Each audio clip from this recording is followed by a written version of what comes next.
Muchas gracias. Gracias, Cristina. Gracias a todos también por escucharme y por atender estas conferencias. En primer lugar, agradeceros la invitación a estas sesiones de NERTIC y también el placer de escuchar a los conferenciantes anteriores que han presentado un conjunto de soluciones tecnológicas de mercado que demuestra, por una parte, el dinamismo de estas tecnologías y, por otra parte, la madurez de las mismas. Yo voy a presentaros no tanto una solución tecnológica inmediata, sino, no quiero llamarla elucubración, pero sí un estudio a futuro, que consiste en analizar si es posible convertir a las pequeñas y medianas industrias en agentes activos del mercado tecnológico, del mercado energético en particular, de forma que puedan intervenir en dicho mercado en cuanto no solo a la compra de energía que necesitan, sino también a la venta de sus energías y no a la simple vertido que permite muchas veces o que en algunos casos se está realizando en la actualidad. Con este comentario pasamos a la presentación. En primer lugar, para fijar un poco el marco global, que ya se ha comentado también anteriormente, nos movemos dentro de las comunicaciones que la Comisión Europea ha venido enviando en años pasados, en particular la 773, que habla del planeta futuro más limpio, y con unas figuras que ya conocéis, que ya habéis también visto en otras presentaciones seguramente, de reducción de gases de efecto invernadero, incremento del uso de renovables, mejoras de la eficiencia energética, etcétera, que en definitiva llevan a un conjunto de actuaciones entre las que yo he querido destacar aquí esta segunda de maximización del desarrollo de energías renovables y el uso de las renovables para la descarbonización de la energía en Europa, en particular, ¿no?, para llegar a neutralidad climática en el 50. Bien, haciendo un análisis de este proceso de descarbonización de manera también muy rápida, en España la información es un poco anticuada desde 2017, pero tampoco ha variado en gran medida, se ve que la responsabilidad máxima de las emisiones de CO2 a la atmósfera proviene de los sectores doméstico, residencial y del industrial transporte. En particular, la industria se mueve entre el 30 y es por eso un tercio del total, entre 33, 35, 37, anda por estos valores de responsabilidad de emisiones de CO2. Por tanto, en definitiva, la descarbonización de la sociedad, la descarbonización del uso de energía pasa por abordar no solamente la parte doméstica residencial, sino sobre todo también la parte industrial de transporte, y aquí es donde nos centraremos en la charla de hoy. Para descarbonizar la industria hay diferentes propuestas y alternativas que se han ido presentando en los últimos años. Aquí tenéis un resumen de una presentación anterior, donde explica algunas de las tecnologías o de las técnicas que se prevén para alcanzar esta descarbonización, pero yo quería hacer un resumen en medidas de corto y medio plazo. Cortos son los próximos años, 5, 6, 7 años. El sector es muy dinámico y 10 años es una eternidad, pero tal vez 3, 4, 5, 8 años o 3, 4, 5, 6 años son más razonables. La descarbonización pasa, desde nuestro punto de vista, y no solo nuestro, también está comúnmente aceptado, por un incremento de la electrificación de la industria, la sustitución de la demanda de calor que ahora se obtiene muchas veces por combustión de combustibles fósiles, obtener esta provisión energética térmica desde la electricidad, por un incremento del uso de las renovables, naturalmente, por introducir conceptos de economía circular, porque, como decía anteriormente, la mejor energía es la que no se consume y, por tanto, si podemos ahorrarnos el consumo de energía en el suministro y también en la destrucción de los residuos finales, podemos reaprovecharlos, significará también una reducción del consumo energético, el aumento de la eficiencia energética, otro concepto que también ha salido anteriormente, y el incremento en la flexibilidad de la demanda para adaptar los consumos a las necesidades reales en cada momento de la empresa, en este caso, reduciendo así, evitando consumos innecesarios, reduciendo la carga de emisiones de carbono. A más largo plazo se hablan de otras tecnologías, el uso del hidrógeno, del que se empieza a hablar de hibridación con gas natural en porcentajes pequeños, 3, 5, 6%, para mejorar sus capacidades de combustión, pero el uso exclusivo de hidrógeno como combustible con porcentajes mucho más elevados, el reaprovechamiento de residuos nucleares durante la transición completa de eliminación de combustibles fósiles y otras tecnologías de captación y almacenamiento de carbono que, desde mi punto de vista, hoy están en un periodo bastante inicial o de análisis y no de despliegue real en plantas industriales. Lo que sí es verdad para plantas industriales es lo que aparece en este pequeño listado de incremento de renovables, electrificación de la demanda de calor y aumento de la eficiencia energética. Esto sí que es absolutamente actual. Perdón, nos falta una transparencia aquí. Bajo este punto de vista, este incremento de la demanda, que se apoya en tecnologías que han salido también, son también conocidas, han salido también algunas de ellas en presentaciones anteriores, en el concepto de redes inteligentes, smart grids, en el concepto de energy hubs o combinaciones de elementos energéticos para formar un conjunto unificado sobre el que se pueda actuar de una manera ordenada, el ajuste de la demanda para responder de la manera más adecuada posible al estado del mercado y a los precios de energía, la conversión de las plantas a final de la cadena de distribución energética en plantas virtuales de aporte de energía para eliminar la estructura actual en árbol y llegar a una estructura mucho más disgregada de producción de energía. En fin, son tecnologías y tendencias que han salido en diferentes presentaciones y que son bien conocidas en el sector energético. Si nos hacemos referencia específica a lo que ocurre en la industria, nos encontramos que están apareciendo desde hace ya un tiempo acciones para mejorar su eficiencia, mejorar la planificación, adaptar la producción a los costes de energía reales y, sobre todo, en los últimos años, el incremento de los conceptos de autoconsumo. Los últimos decretos no recuerdo los números con precisión, el 244 del año pasado, del 19, y alguno anterior del 14, el 15, el 900, creo recordar, fijaban ya también un poco los diferentes perfiles de autoconsumo que se podían empezar a desarrollar de una manera mucho más clara que con la legislación anterior y que están permitiendo un boom ahora actual, real, en la instalación de fotovoltaicas en muchas industrias para reducir el consumo energético mediante la generación de energía renovable local con placas fotovoltaicas. Es verdad que generalmente la potencia instalada es inferior, o debe ser por legislación, a la potencia contratada, y que los excedentes sobrantes que se vuelcan, se vacían en la red, se hace únicamente para no perderlos, pero sin un ánimo comercializador específico, y que esto, claro, dificulta el desarrollo de un posible mercado, que es el que nosotros analizamos en esta presentación, en el que cambian algunas condiciones y es posible concebir una instalación energética en la planta que se convierta no solamente en proveedora de energía para la planta, sino también en fuente, en una nueva línea de negocio, una nueva posible línea de negocio para generar electricidad y venderla al mercado como un vector económico adicional de la producción de la empresa. En todo caso, la integración de todos estos elementos energéticos de la empresa, que ya no se limitan a la simple conexión a la red eléctrica y a quemar gas en una caldera para producir calor, que es muy frecuente, sobre todo en pequeñas y medianas empresas, esta instalación de elementos adicionales, especialmente de generación renovable, y salvando los inconvenientes que presentan los precios, la posibilidad de utilizar sistemas de almacenamiento eléctrico y térmico permite o va conjunta con una tendencia a la integración de todos estos activos y a la interoperabilidad entre todos ellos, a considerarlos como un todo, como decía antes, dentro como una pata más del concepto de industria 4.0, industria totalmente conectada, que también se había comentado en alguna presentación anterior. De aquí el salto al concepto de prosumidor, es decir, a una planta industrial que no solamente consume energía, sino que también la produce, la consume internamente, autoconsumo, pero la produce, la consume internamente y la puede comercializar en el mercado exterior, pues hay un paso tecnológico, hay un paso tecnológico y legislativo, no solamente tecnológico, que es la posibilidad que nosotros analizamos en esta presentación. No solamente el vertido, sino convertir estas instalaciones energéticas en un activo más de los que dispone la empresa para desarrollar su plan de negocio. Bien, entonces tenemos que, si consideramos un bloque de una pyme, donde tenemos por una parte la generación local, la demanda local, con los modelos que correspondan de predicción de las mismas, porque generalmente todas estas tecnologías van ligadas a una predicción a corto o medio plazo para optimizar las acciones del control, con el estado del mercado, un modelo energético interno de la empresa que combina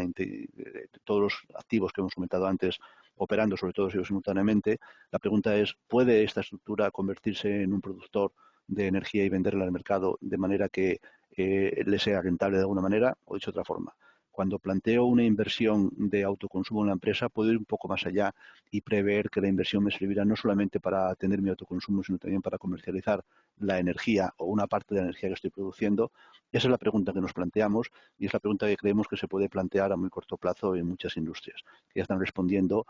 con un sí a la pregunta, ¿debo instalar o puedo instalar una instalación de autoconsumo? Muchas, como he dicho antes, están respondiendo con un sí, están instalándolo. Pero la siguiente pregunta inmediata es, ¿puedo hacer una inversión un poco más seria y optar a un retorno de inversión incluyendo no solamente lo que me ahorro energía, sino también la comercialización futura? Esto es lo que nos planteamos que puede ocurrir. Claro, la respuesta va a depender internamente a la empresa de los costes de inversión que supongan las tecnologías que debe colocar y de la operación de las mismas y del mantenimiento, los costes de inversión, la operación y mantenimiento de sus activos energéticos. Esto depende en alguna medida de lo que fija la empresa, pero fuera de ella hay también otros factores que intervienen claramente, que son la legislación, hasta dónde se permite y en qué condiciones, y cuáles son las tasas y cuáles son los requisitos legales para poder convertirse en un productor activo, cuál es el coste de estos requisitos, cuál debe ser la relación con la comercializadora. Toda esta legislación va a afectar a esta decisión. Es verdad que la tendencia es a facilitar el modelo que estamos comentando, pero también es verdad que a día de hoy, a pesar de las modificaciones de los últimos Real Decretos, sigue teniendo ciertas rigideces en cuanto a los valores y a las condiciones de operación, ¿no? El coste de las emisiones de gases de efecto invernadero, que en la práctica existe, pero desde nuestro punto de vista, y luego lo veremos en algún análisis, resulta tan bajo respecto a los demás precios que en ocasiones, si lo planteamos con un balance global de optimización económica, a veces resulta más interesante para la empresa pagar el coste de la emisión y olvidarse de cualquier acción que tienda a limitarla. Eso es así actualmente, aunque se espera que esto cambie y que el coste de estas emisiones vaya aumentando con el tiempo, de manera que la legislación fuerce o obligue o dirija la investigación hacia tecnologías que procuren la limitación de esta emisión de gases. Finalmente, sobre todo, los precios del mercado de energía. Los precios del mercado de energía incluyen los precios de conexión, los precios por ejemplo, los precios de las tarifas reguladas, si están en ellas, el precio voluntario del pequeño consumidor, estamos por debajo de 100 kilovatios de conexión para muy pequeñas empresas, para pymes, para muchas pymes y muchas microempresas que forman parte del tejido industrial español. Los precios, el coste también o el precio de compra de la energía, que actualmente, aunque se mueva en ciertos valores, es la mitad o menos del precio que te cuesta comprarla. Por tanto, al final no se puede comprar, almacenar y vender después, porque esto jamás se dará cuenta. Se puede tal vez generar localmente, almacenar y vender después en los momentos puntas de pagos por parte del mercado, pero falta por ver si esta relación es factible o no entre compra y venta de energía o entre inversión, generación y venta de energía. Este es el factor más indeterminado de todos. Hay algunas predicciones que hablan de que el precio de la energía debería tender a bajar por el incremento de renovables, pero por otra parte no demasiado, si no, no resultará rentable la instalación de renovables para generar energía. Por otra parte, sí que parece que el precio de compra de energía se irá aproximando. El precio de la compra de energía que puedes producir localmente debería aproximarse al precio que te cuesta a ti comprar la energía a la suministradora, en un porcentaje superior al actual. En todo caso, como digo, esto está muy determinado. Pero son los factores claves que van a decidir si este movimiento, si esta tendencia se consolida o no. Nosotros hemos desarrollado localmente una herramienta de ayuda a la decisión que incluye todos estos factores y los cuantifica con números y define también diferentes horizontes temporales para permitir hacer predicciones matemáticas que tengan en cuenta también los cambios y los porcentajes de variación de costes y precios que aparecen en este cuadro y algunos más. También lo veremos. Por ejemplo, aquí tenéis un resumen de lo que de uno de los últimos estudios que estamos haciendo, uno de los últimos que hemos hecho, del mercado eléctrico, donde aparecen los precios del mercado spot de compra-venta directa de energía. Esto es del 19, pero el 20 está, la media debe ser 50, 48, 50, anda por ahí, euros por megavatio hora. El precio, como os decía, alrededor de 100 euros hora, el precio para el mercado PVPC, los costes de gas también, y una predicción de incremento de estos valores a 10 años, al 2030. El 20, 25, 30%. Prevemos también una reducción de las tasas, especialmente si se genera utilizando renovables. Hablo de las tasas, no de otros factores que afectan a la factura, directamente las tasas administrativas. Ya se habla hoy de reducciones hasta el 50% en la legislación de algunos países, si se genera con renovables. Y también el coste de los gases de efecto invernadero, los costes, un abanico de costes actuales en diferentes países europeos, el incremento del que hablan algunos autores, autores especializados, algunas publicaciones, que debería alcanzar estos niveles, que tampoco resultan tan altos al final, pero de este tipo de incrementos para que se fuerce o para que se dirija la inversión de la investigación a la reducción de la emisión de gases. Y deciros que estamos considerando pues aproximadamente un 25%, un error de 25%, más o menos 25% en la estimación de costes que estamos utilizando, de costes actuales, porque hay mucha variación también, tampoco tenemos acceso directo. Es difícil también porque depende de las condiciones de contratación en cada momento, con cada compañía, con cada empresa, de las previsiones de contratación futura, etcétera. Pero hemos creado un abanico de más o menos 25% en estimación de costes y más o menos el 50% más amplio, claro, en la predicción a largo plazo, de 10 años. En todo caso, creemos que nos movemos en estos números y los errores que podamos cometer no son, en el cálculo que veremos a continuación, no son del 100% ni del 1000%, están mucho más limitados. Conceptualmente lo que hacemos es, como he dicho al principio, concebir toda la planta como un energy hub donde hay diferentes interconexiones entre la parte eléctrica y la parte térmica, diferentes aportes de energía. En la práctica van a ser de electricidad y de gas natural. En estos momentos esto es lo que tenemos de entrada a las plantas. Es menos probable que a grandes, digamos, de manera general, ocurran también el uso por ejemplo, de residuos forestales o otro tipo de residuos para generar electricidad. Tal vez en algunos sitios específicos, tal vez sí, pero el transporte, si son voluminosos, el transporte muchas veces impide su uso masivo en toda la red industrial, en todo un país, ¿no? Y luego internamente los consumos pues son térmicos, de calor y frío, lo habitual, y eléctricos. Esta es una vista de un primer análisis que podemos tener en cuenta en cuanto a costes de energía. Y también añado aquí otro estudio de costes de tecnologías, incluyendo el LECOE, que define el coste total de diseñar, construir, operar, mantener una instalación generadora de energía a lo largo de la vida útil. Hay que decir que hemos considerado una vida útil de 15 años, es ajustada. Algunos sistemas fotovoltaicos, los fabricantes instaladores dicen que llevan 20, 25, nosotros hemos puesto 15 años, nos parece un valor razonable, donde aparecen los LECOEs a fecha actual, como decía, con el error que os he indicado antes, a fecha futura, las reducciones que se esperan para la fotovoltaica, para el almacenamiento electroquímico, básicamente para estas tecnologías que son las que creemos que van a tener un mayor desarrollo al lado de la electricidad en esta electrificación de la industria. Hemos tenido también algunos costes de mantenimiento y operación de diferentes de estas tecnologías, de fotovoltaica y electromecánica aquí, de electroquímica, perdón, y otros costes de tecnologías actuales de bombas de calor, almacenamiento de calor sensible, por el ladrillo de la abuela, el calentamiento directo de un bloque de material o de agua o de un aceite, y los costes de cogeneración, que es una solución también que se puede ver en muchas empresas o que se podría ver porque combina el uso de gas, que es un combustible relativamente barato, en una máquina para producir simultáneamente electricidad, que reduce la carga eléctrica de la empresa y alimenta a la demanda térmica, que muchas veces es muy importante en la empresa. Es verdad que esto es una aproximación más porque el ECOE que estamos considerando, que los números que encontramos no incluyen posibles subvenciones por proyectos de R+D+I o de I+D+D, y más I, de investigación, desarrollo e innovación, conjuntos acrónimos. Otros costes de acceso a la red, variación de otros costes de disponibilidad, costes sociales, impactos, etcétera, pero es una primera aproximación con todo el cuidado que se deba tomar. Hemos tomado,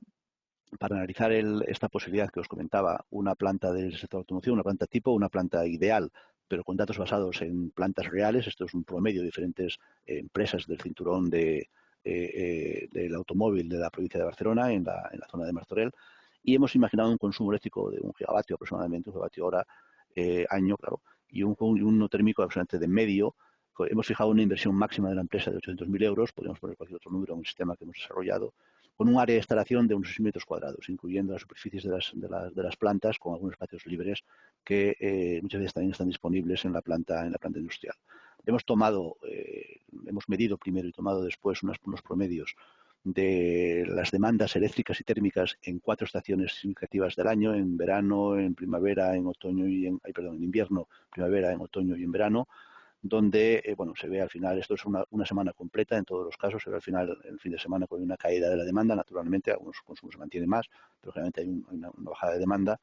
como el consumo eléctrico se mantiene bastante más constante que el consumo térmico, que depende de los procesos en este tipo de planta con este consumo térmico indicado, y con esta estructura hemos tomado la estructura, la distribución, el equipamiento energético actual de la planta, que básicamente es, como os decía al principio, conexión directa a la red para proveer la demanda eléctrica y conexión directa con el gas para quemar en calderas y proveer la demanda térmica. Y hemos imaginado una planta más compleja en la que pueden aparecer sistemas de cogeneración, generación fotovoltaica, almacenamiento eléctrico, almacenamiento térmico y sobre todo una interconexión entre los mundos eléctrico y térmico a través de la cogeneración por una parte y de equipos de conversión eléctrico-térmica por otra, con sus rendimientos y con sus características tecnológicas. En el fondo, cada uno de nuestros equipos tenemos una base de datos con diferentes tecnologías donde podemos parametrizar exactamente la operación de todos estos equipos. Hemos lanzado sobre esta planta una optimización completa que dice partimos esta planta subrayada en rojo y siendo la planta futura la posible, la que se marca aquí, dinos sistema de optimización cuál es la mejor configuración de maquinaria a utilizar y conectar y cuál es también la mejor forma de interconectarla entre ellas si es que existe para optimizar el NPV, para optimizar el valor de la inversión a futuro, con un cálculo, como decía antes, a 15 años. Es una optimización económica, pero que tiene en cuenta los costes energéticos, los costes de las emisiones, la energía perdida y no consumida, las eficiencias. Por tanto, dentro de este número económico que creemos que se utilizará la empresa al final para tomar la decisión, se incluyen también todos los valores energéticos que queramos añadir o que se utilizan habitualmente. Como digo, se optimiza, se decide, el sistema de optimización decide las interconexiones posibles, los equipos, el tamaño de los equipos, las interconexiones posibles y optimiza el conjunto para obtener el mayor NPV a final del periodo de estos 15 años, incluyendo la inversión inicial y todos los beneficios a lo largo del año, considerando también la tasa de descuento que nos dice cuál sería el valor presente de un beneficio a futuro. Por tanto, es la fórmula estándar para calcular. El BAN es en definitiva. Y con estas consideraciones imaginamos tres posibles escenarios en los que en el primero de ellos la situación se mantiene aproximadamente como la actual, sin cambios significativos y por tanto sin que se impulse de manera decidida la electrificación y la venta de energía al mercado desde la empresa. El segundo escenario en el que se prevé un escenario medianamente positivo en el que se incrementan los costes de la emisión de gases, se incrementan los costes de la energía, tanto la de compras, pero sobre todo la que puedes vender al mercado, y con ello se empuja o se prevé un mayor uso de renovables. Y un escenario 3, utilizando las combinaciones de precios en los porcentajes que os he dado anteriormente, óptima para impulsar el uso de renovables y, por tanto, la creación de excedentes de energía con posible venta al mercado, porque allí también el precio a pagar, el precio que puedes obtener es el mejor de todos cuando lo vendes. Con estos tres escenarios y con estos conceptos que os estoy comentando, hemos lanzado este modo de optimización y aparecen resultados que tampoco nos sorprenden, que os comento a continuación. Con un escenario tal como considerando una evolución ligera de la situación actual. Disculpe, Luis. Sí, perdón. Tendríamos que ir Sí, terminando cuando pueda. acabo. Faltan dos transparencias. Con un escenario, como digo, basado en la situación actual, lo que dice el sistema de optimización es instala fotovoltaica a máximo, pon cogeneración al máximo y olvídate de las inversiones en almacenamiento eléctrico y térmico y de bombas de calor. Olvídate de todo ello y con una inversión de este orden obtén un EPV a 15 años de 6 millones. Si pasamos a escenas, aquí tenéis una relación de la operación de los diferentes equipos que no tiene más interés. Lo que importa son los números. En el de evolución moderada, una evolución optimista de la situación, el sistema dice, ok, sigue utilizando toda la fotovoltaica que puedas, pero empieza a incluir ya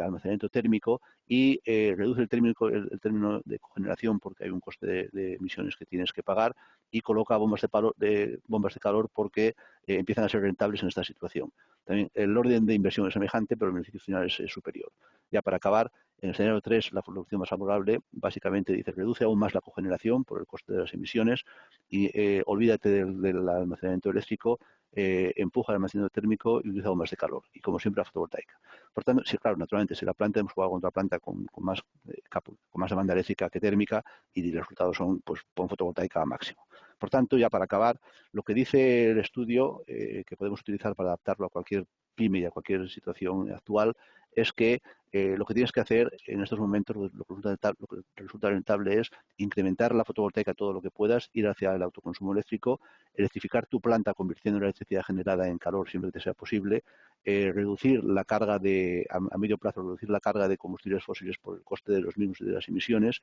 y empezar a prever crear una división específica de negocio que pueda jugar con esta compra-venta de energía, incluyendo la parte de almacenamiento, que resulta muy caro, pero que está ahí, para convertir esta opción en una parte más del negocio de la empresa. Este es un poco, hay que ver el resultado del NPV a los 15 años dichos y un resultado curioso es que la inversión en estas soluciones, en el marco numérico que hemos puesto, resulta más rentable que la inversión en bolsa. Resulta tal vez más que incluso en estos momentos. Que viene a decir, en definitiva, que invertir en energía en estos sistemas no es un gasto para la empresa, puede ser una inversión que cree, como digo, un vector nuevo de negocio. Y con esto acaba la presentación que os quería hacer para explicaros estas posibilidades que pueden tener las pymes a corto y medio plazo.